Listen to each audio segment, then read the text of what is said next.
All right, let's talk Aaron Rodgers into 3-1 Pittsburgh Steelers, another victory. And while this will be mostly talking about Rodgers, we're going to have to talk about the whole offense because that's certainly what we're seeing with the Steelers, right? The whole idea is, can Rodgers be a facilitator and can the offense run as designed? And we definitely saw that in this game. So yeah, let's just jump in. Well, talk about the film, what went right, and what ultimately happened. So let's start off with this play. It was a very early on play, and you're like, okay, what's going on here? This was actually the first play from scrimmage for the offense here.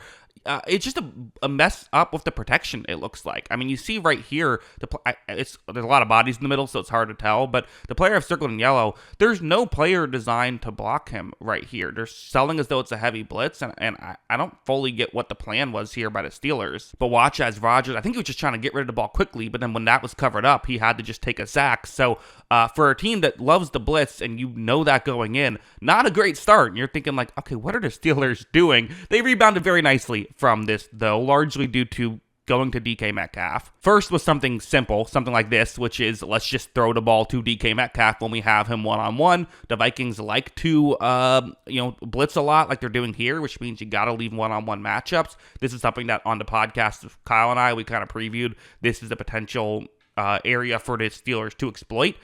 We've seen the Brian Flores defense sometimes struggles against number one receivers because of that reason, because they want to blitz. On this play, you see that they do blitz, and Rodgers is able to just make a great throw and catch. That was not bad coverage whatsoever, but as the old expression goes, great throw and great catch can beat great coverage, and that's exactly what happened on that play. So now all of a sudden, you're able to get further down the field, and it makes the defense not really want to play man coverage, and it gets the Vikings out of what they like to do. So this play was a really fun one. So you're going to see, the broadcast brought this up, and it's a good point. So you have a receiver, Ben Skowronek, who's going to go in motion from the offense's right to the offense's left. Watch, he goes in motion, a Vikings player follows him, but it actually looks like it's a zone coverage, not man coverage, and they're just trying to sell as though this is man coverage. Usually you'll have someone follow in man, not in zone. But no, zone coverage, and the concept you see towards the offense's right can work against man or zone. But it's worth noting that you have two Vikings players in the area covering the two Steelers receivers. So you should be okay here if you can get to your spots. However, when Rodgers takes the snap, you notice right here, a Minnesota player is really going further out of position to what he needs to be doing. He's covering the shallower route, and Rodgers isn't even looking there. It's not like it was, he fell for a fake or anything. It legitimately is just with the constant movement, he now has a different assignment and doesn't adjust to that assignment quickly enough. Because of this, Metcalf is wide open. Rodgers, with that quick release, the second he notices it, he gets it there, and then this is DK Metcalf. First, you're thinking, okay, can he get turned a corner and get some more yards right here? Well, again, watch that speed, right? This is the guy who has, sprinter speed also right here. You see, good job blocking down the field. Ultimately, this is also good hustle by the Vikings defensive back down the field. But watch just, Metcalf looks like a bowling ball right there knocking over a pin. I mean, it's again, the speed and the size, it's ridiculous. So you give him an inch and you give Rodgers an inch, and they were able to take 80 yards and a touchdown. Now, Rodgers also had this play, which was a 3rd down and 9, and this is a great play and a not great play. So first the great. Watch how he's going to navigate the pocket here. Watch as when he takes the snap, just a 4-man rush, and he's able to, avoid the inside pressure from an edge rusher, gets eventually up the middle, and has some room to run. I mean, really good stuff here from Aaron Rodgers. And then he loses the football. Hey, it was recovered by Broderick Jones. Give Broderick Jones credit, and did some running with it as well.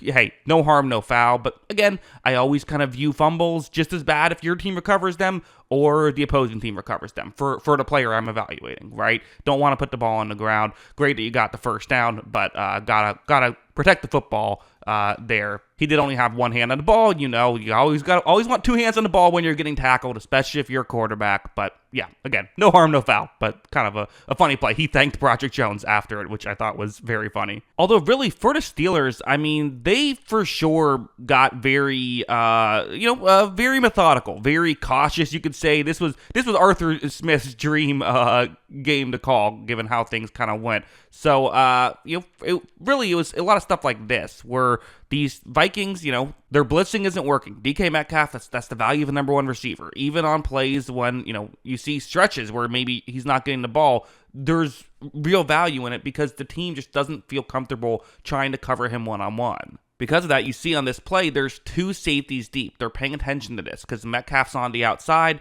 You want to make sure that you're not just letting him, completely through. So watch how the Steelers just run the ball and pick up a first down right there. I mean, just logically thinking, if there's 2 safeties deep, that means you can block everybody else, right? There's only 9 other defenders, and then you have a quarterback and a halfback. They can't block, but the other 9 guys can. 9 on 9, you get the first down on a second down and 2, and this is just kind of what was happening.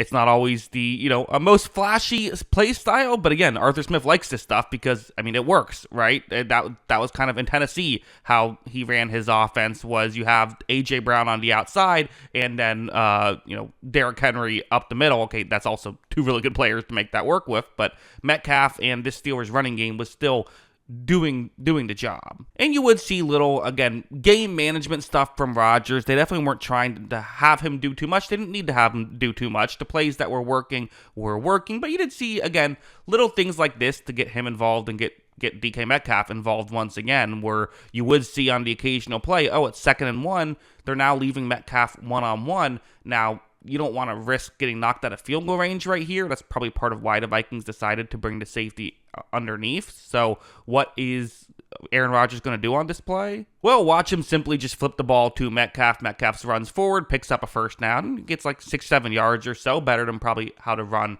would go. Essentially, it's simple football, but it's take what the defense gives you, right? If they're going to play 2 safeties deep, well, then run the football. If they're going to play 1 safety deep, well, then go to the outside. It's basic X's and O's, but the reason why it's basic is because it works, right? And that's what the Steelers were doing. So, yeah, listen, at the end, they definitely probably got a touch to run the ball and play defense happy at the end, which ultimately almost came back to bite them, but it didn't. They were able to hold on to the lead even with the blown coverage, long near touchdown that kind of let the Vikings get back in it a bit. But the offense did its job, and I think could have done even more had they kind of maybe kept their foot on the gas a little bit more. So yeah, kind of an interesting win. But hey, a win is a win. Those are my thoughts on the Pittsburgh Steelers performance offensively. What do you think? Let me know in the comments below.